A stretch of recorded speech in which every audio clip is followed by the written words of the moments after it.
Praise the Lord, praise the Lord. Nyankopon asomdwe a ebradwen ene ntiase nyina so. Awe ne radi Jesus Christ mu no. Ene emomontena ene ene da pem nyina. Amen. Enwumre nso bio the hour of hope and glory. Ena atoa mo ewo baabi a mo wo bia. Ye do nyame ase ewo mo nkwan. Adom ne abambo kese a wada na di. Ede ama ye nyina enkwan a ode ache yen. Sempune Yansan in Asia. At the Church of Pentecost, I was Sakumono district. And this program Bremunina. A tonchia at the man who told for I will be a safanina. It is through 1 hour teaching Uga area. Sakumono, I saw him praying for near Safomenina. A radi Ushram, sir, and you may so more sharing. And you may, I send Cano, Ejina. Onyankopon na bambo a owo ewo ne maso Onyankopon abambo nti my choose team no dwelling in the shelter of the Most High God, dwelling in the shelter of the Most High,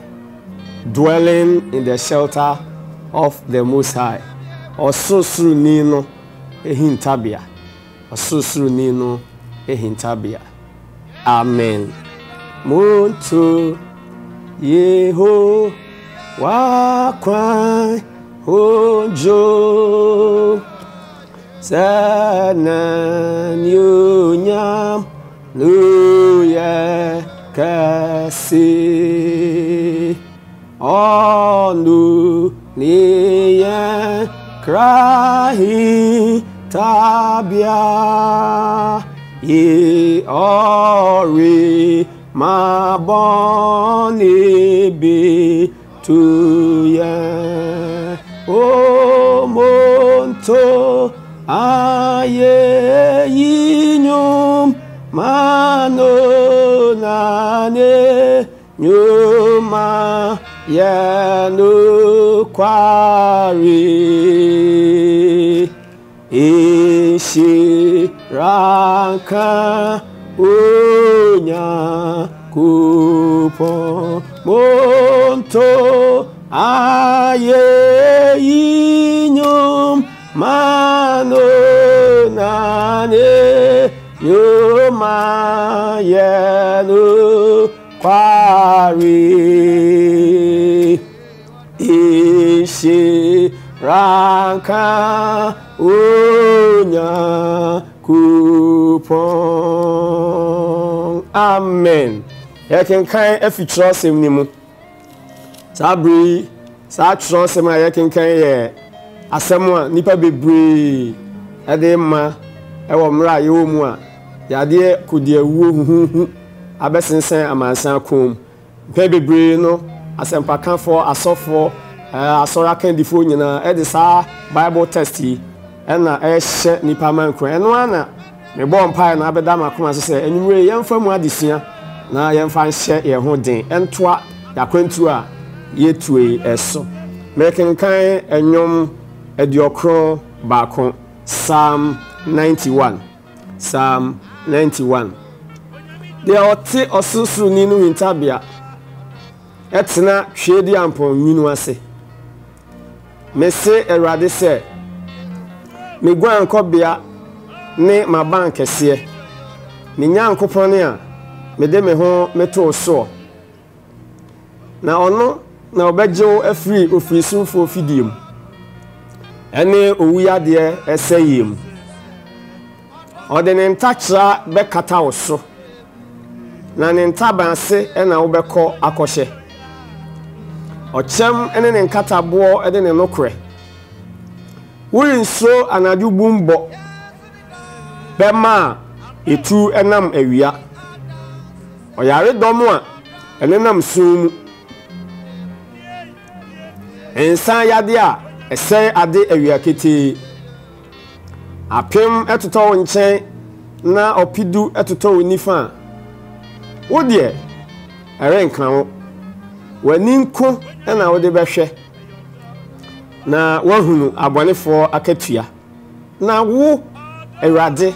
ene meguan kobia osusu ni no na wo de wono aye wotena bia bonere nkan na ohaw emmewo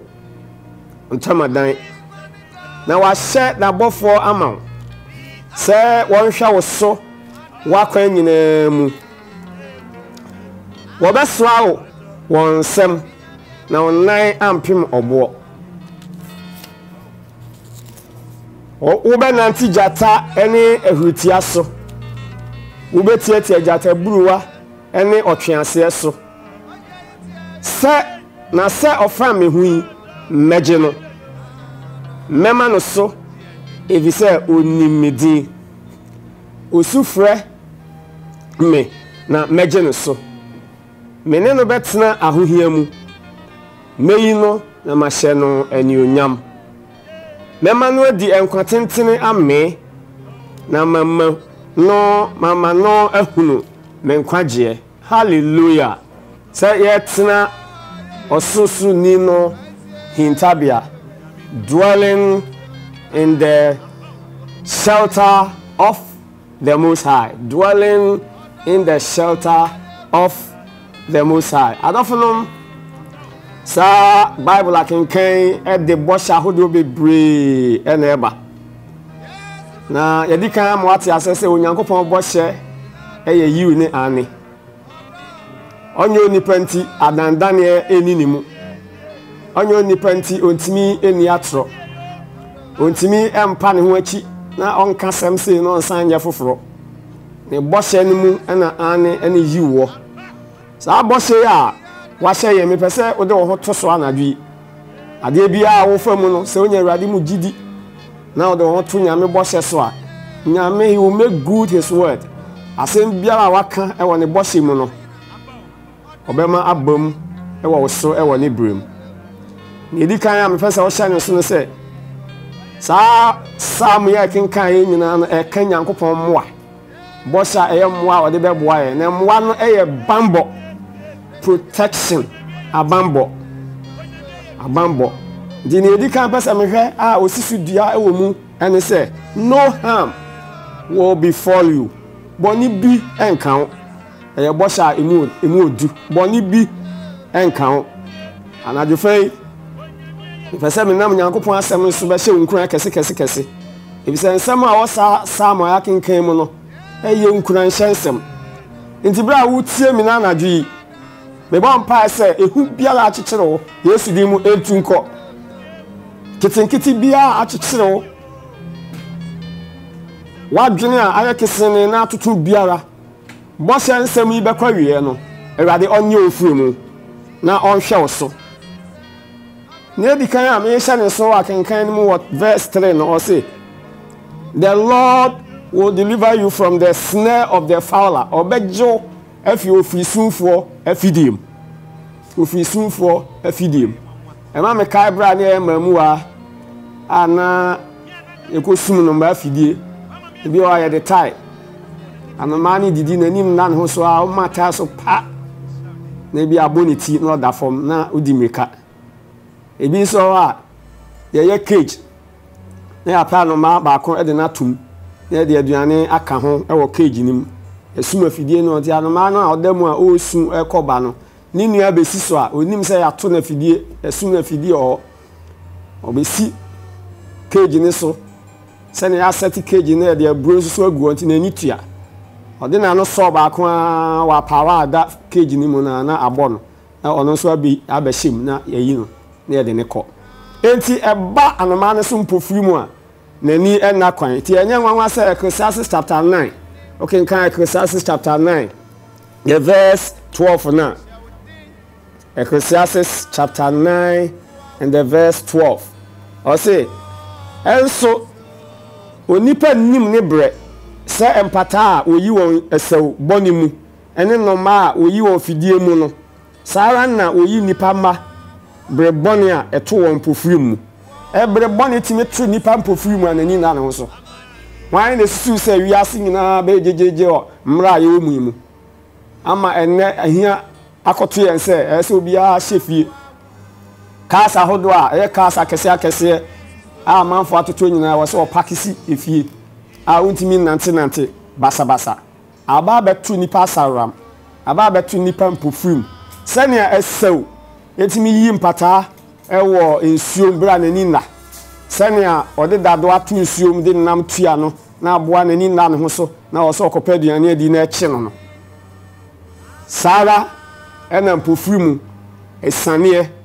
ohaw amane yade etimi bo nipa na so bosa wo ho ne se we nyina mu no ye obarima bi a yede ho to ne so a otimi gie efim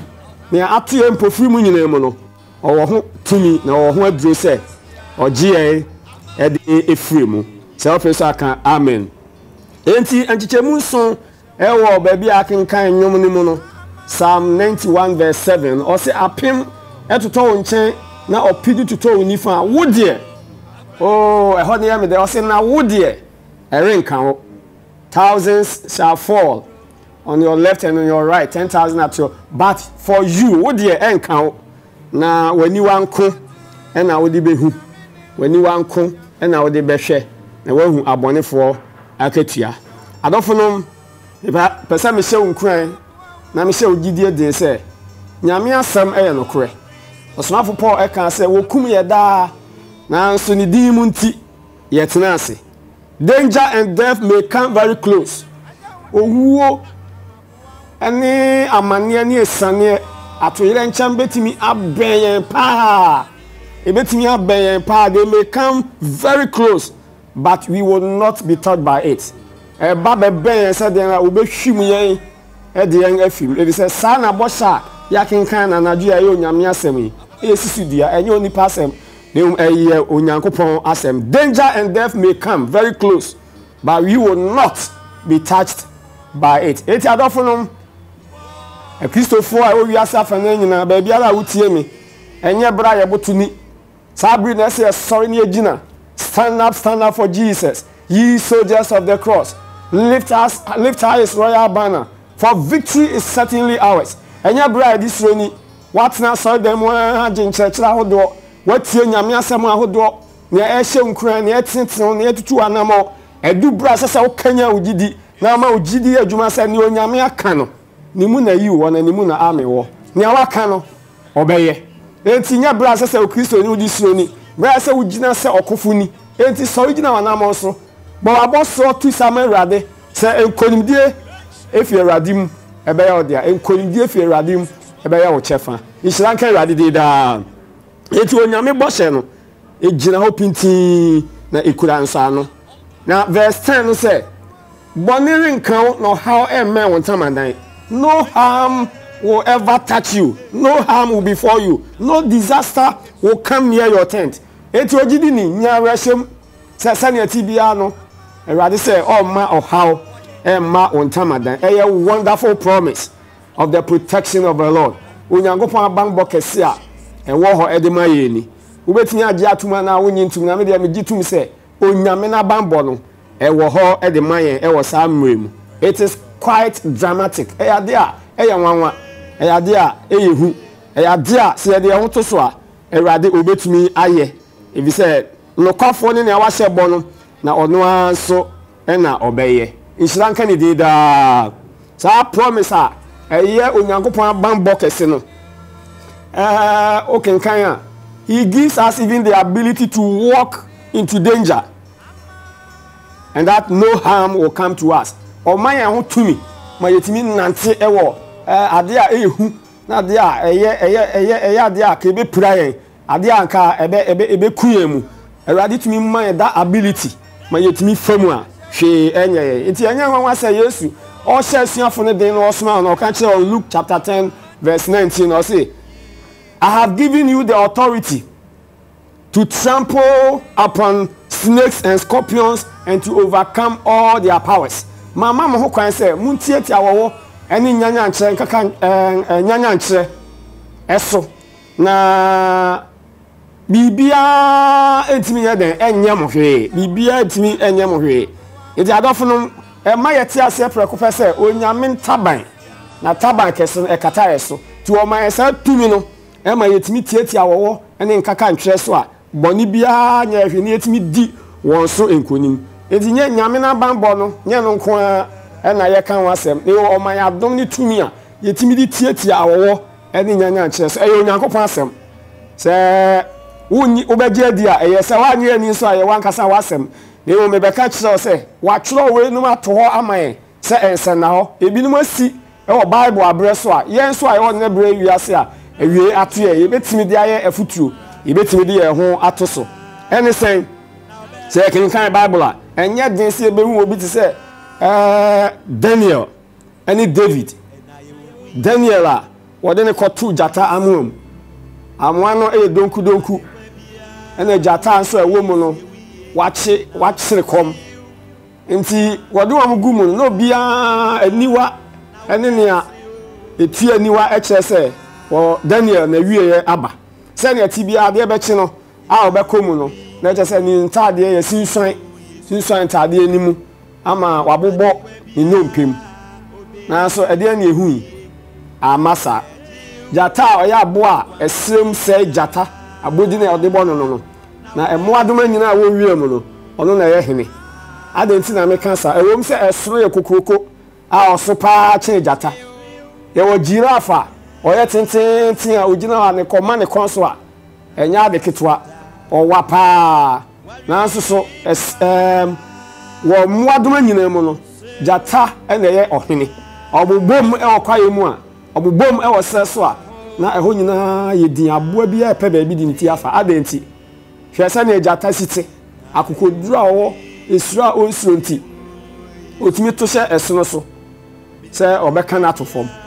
otimi to hye giraffe so hori siso obeden obeka na to fom ade a wo de sa hoden no ama no na sa aboa yi ena oto Daniel edene to sa jata amoamu na jata ewo mbebra se obobɔ ni nompem na so tumi bia abambo bia ehwe so pa bia nyame a oye kese kyen ade nyina no obutu Daniel so nti jata antimi amfa ne se amo Daniel adofo no onyame eye otumfo onyame eye onwanwani onyame eye ade nyina asura se ose obehwa wo so na boni bi eme won tramadan a jitum se eye no kore ishiranka ni din da se ye hwe obi ti se David ye ni nwan e wo sre so na okenkan a o si jata etimi be chi enwan ni bi jata e ba be chi sa enwan bi a David na onkura akodi bia e wo ne nsam e wo sre so e kana poriba no e ho no enya poriba nya ne staff no no de koje ne mu wo se mitimi bojata no oh hallelujah mitimi bojata na me why na num mienu na me je odwan no efi na num adenti because God was with him na onyame ka David ho na bambo e wo David so enti jata antimi anya David hwe we echese onyame ne nokrodie e wo ho na ne awaka no obetimi aye e de aman eni onyam ka ne din da ye he Paula ono so wafa eposo na asochi abɔ no na anka oyawu one nkrofo a etena sa ahye nim anka oyawu na fe awode ono nyame nam no dom so agye ono akodu asase super bi ho na fe awonti wo so eja na oyiyi maba afi esre so no ɛna aboa bi a ɔyɛ aboa tea me fa sɛ ɔyɛ venomous na no ɔbɔre pa ɔbɛ manchine Paul nsa ho na wɔn a wɔwɔ nyinaa hwɛ kwan sɛ aboa ya mantam Paul nsa ho die sɛ ne ati bia ɔba be wu ani nanso anigye sɛm a wɔm ne sɛ Paul epitin no de ne gu ogyam na owu a na ka so owu no wangu except the hand of God, the divine protection of God over his people. Send a waka kyerɛ Psalm 91 onyame ɔnokwafo na ne bɔhyɛ a wahyɛ ɛwɔ n'asɛm mu sɛ ɔbɛbɔ yɛn ho ban no ɔbɛyɛ ne saa pɛpɛɛpɛ sɛ ɔpɛ so aka amen. Eti bɔne renkan na ɔhaw ɛmɛn wɔn ntomadan ɔhaw ɛmɛn wɔn ntomadan dwelling under the shelter of the Most High. Praise the Lord. Dwelling under the shelter of the Most High. Adolfo sa bɔhyɛ emu ɔdɛ na ɛyɛ nkuranhyɛ nso so ɛde man ɛwɔ mmerɛ mu ɛden ama wiase nyinaa wiase ayɛ gyegyeegye wiase atɔ baha pata bribri abɔ nipa na yɛhu baabi a yɛde yɛti ɛtoɔ. We don't know what the future holds for us. We don't know what tomorrow will bring forth. But when it does so, ewe radim say, ni awashe boni onokwafo say, odi ebe sie ne nsayam krabia ho, na wahye na bofo say onwe na boni bi enka yen tomadan na ohaw bi so emme onokwafo say obegye na obeyi afini nyina mu. Hallelujah. Enti sa bo nsemi obi be bisa say, if God will protect us, why do the righteous people suffer? So nyame bebo ye ho ban dia adenti na tenefo etimi kɔ ɔhaw etimi kɔ amaniem etimi fa ofunem na ebinum timi nya accident na wafam ahwede wɔn kwa onyame ɔtrofo ana sɛ bible ɛkenkan saa verse na yɛnte ase yi adɔfo no mo ene radi Jesus Christ dim onyame nya ɔtrofo onyame daso yɛ ɔnokwafo enioma sa etimi sisi nanso onyame daso yɛ onyame ya esi o abrabo mu no enche se nyame nye nyame ohawa ebi a onam mu no enche se nyame nye nyame nyame de sa ne o mai ba be kire bibi dwelling under the shelter of the Most High God anadwi sa asemi condition e wo ho bibi e wo ho a me pese ye hye ne so sa promise bambo promise enye ye nyina ene ebetimi de ansasi e bo se eye de a it is to those who dwell in the shelter of the Most High God. Those who are prepared to put their trust, total trust in Him. No sink it. Or my result, why we are tasked to say, or the one rain, said dance a bomb a board Dania, or the one winning better side radisono. One as a boshy, a war Emma. One Wani nyame nanti so close. Wani nyame ewa yonkofa. Na odi won ho ato sa asafo radi so no. Won na obetena twedi ampon nwini ase. Won a wodi nyankopon aye won refuge. Won guan koshe bia. Their hiding place. Baby a ohaw ba otim di won ti koshe na ohaw eme won. Won a woni nyame ben. Won a woni nyame ewa yonkofa. Those who walk close with God. Womo and obesa nyankopon be ye won gwankobia e wo emra etisem won a wo hu nyame se wo ye fortress wo ye abandendene abantentene me fa osu castle wo hwe se ne atetete sa dan wo ba ye abrofu ba na obesi na da so serious enei se ne ete a na hu se odi nyansa ene to ho esi ade no wo de abo ne materials emu odu enti se obi to etuo kura se ode bomu a enti mi enwuram enti abrofo no esi sa edan se ne be ya atamfo bia ema me ha ona adwen ode ba se obeto nkoa ne ade no watimi ato aso enti sa tower no tower defense, a tower of defense. Won a ode wa to nyankopon so no nyame wo ho ma won se abandendene ene abantentene a won a odwane kwose mu nyina no wonya ogye ede ma won kra anuanom saa asemi na nwumre me de be hye won kran na me de be hye odin se yesu nyame a abandendene se unim sa nyame a me kanfo no de na ma se fa hoto ne so na obeye obambofo pa e wo mra asoche eboy. Those who have set their hearts on him, o can ebe wi na o se wɔde ne ho ato me suo no wɔde ne ho ato me suo no sɛ ɔfa me ho no mɛgye no mɛma ne so ebi sɛ onimidi those who have clung themselves unto God wɔn a wɔde wɔn ho atwere Awurade wɔde wɔn ho abata Awurade wɔde wɔn ho ato Awurade so no na onim Awurade na Awurade din da wɔn so no na ɔdɔ Awurade no Awurade de ɔgyeɛ ɛbɛgye ebi sɛ onyame wɔ all God is all powerful onyame wɔ tumi wɔ adeɛ nyinaa so God is just and merciful ne kronkron yɛ mu no ontimi ntwa atoro na ɔyɛ ahumɔborɔ nso Nyankopɔn ti ehu sɛ nyame ya sɛ ɔte sɛ onyame a ɔnsakyera da sɛ onyame a ɔnsesa da sɛ onyame a ɔyɛ tumfoɔ ne yɛde ne din no to yɛn ho so de a adɔfo nom saa bɔhyɛ a waka wɔ Psalm 91 ne nyinaa ɛbɛbam ɛde ama wo pere so aka amen ti anadwo mi pɛ sɛ wobu abrabɔ mu nkonta sɛ wagye Yesu Kristo adi sɛ wone ne nam ɛnam sɛnea ɛfata sɛnea ɛsɛ sɛ wone ne nam saa de a ɛnea mebɛhyɛ wo bɔ sɛ ɔbɛgye wo he will deliver you from trouble ɔma kwan ma Shadrach, Meshach ne Abednego num ɔto wɔn gu fononoo nim nanso so ɔgye wɔn ɔbɛka wɔn ho ogya nim na ɔgye wɔn he will deliver you in trouble even in trouble bra wonam egya mu no bra wonam ɔhaw ni mu no ɔbɛgye wo ɔka kyerɛ sɛ I will be with you even in trouble I will be with you even in trouble adɔfo no ɔma Joseph ɛfa amane hunu bebree mu ɔma Joseph ɛfa yiya bebree mu obu no ntɛnkyea ɔfa ni nyinaa mu ɔhyɛ daa amane fa mu enti yɛama ne hunu a yɛfa mu kakra yi na wie yɛ no ɛbɛyɛ nigyeɛ sɛ onyama yehu amane kakra a ɔbɛtene ne nsa na ɔbɛgye sɛ Joseph wanstɔn no ankɔ nkoaso mu amana mfa atete no ɔhaw mu a adɔfo nom anka awie ɔgye ama ne nuanom ama ɔman a ɛbɛyɛ Israel man no onyame nyansɛm mu no ɔma kwan ma Joseph ɛfa saa trouble nim anadwi ɔhaw bi a yɛfam sɛ gyidifoɔ amane bi a yɛfam sɛ gyidifoɔ no ɛwɔ awieɛ na awieɛ no ɛbɛyɛ anuonyam hyɛ awieɛ no ɛbɛyɛ anuonyam hyɛ nti mbɛhyɛ wo nkura sɛ nyame ne wie mfi o ehu na wo mu no sɔre na efi ehu nim kanya ho efi ehu nim fa nyame asɛm yɛ adwuma saa bere sɛ ɔsrani dɔmbarima kokodurufo Bible sɛ ne waguro kura ɛnkasa me yɛ dɔmbarima sɛ wogye tum sɛ woyɛ dɔmbarima Awurade bɛgyina w'akyi ɔbɛko ama wo na wobɛdi nkonim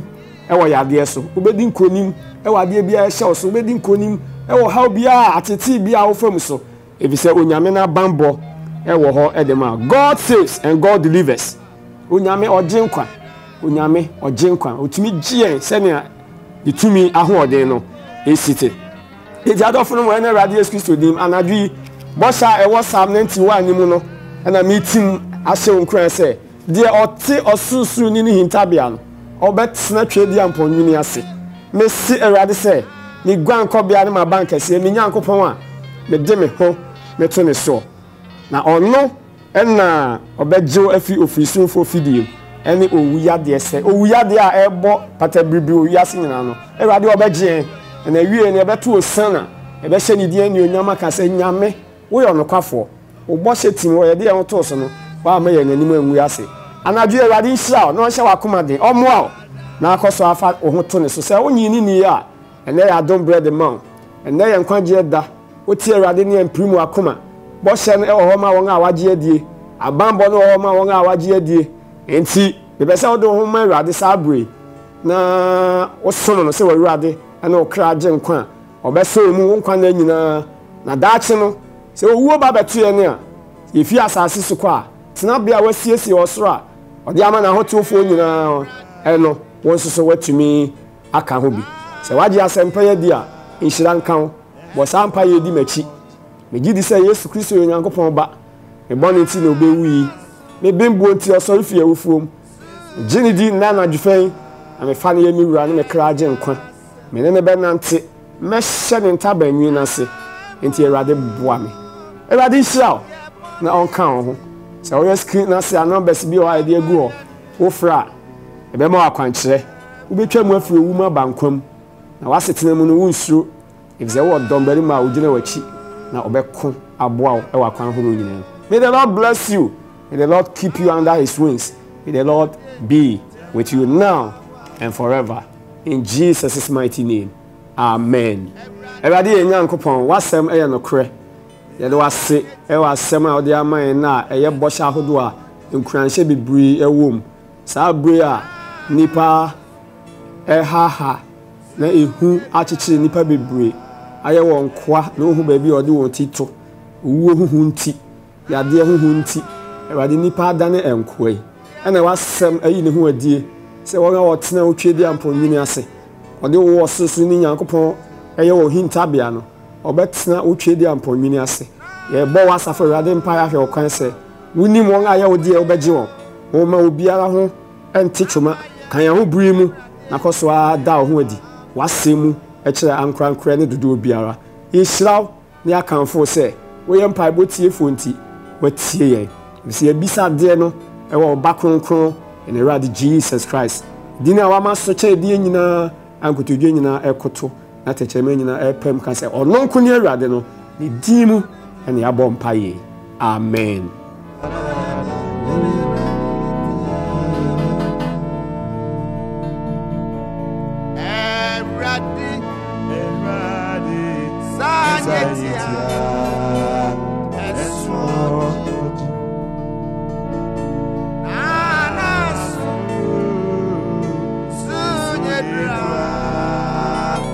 Yes.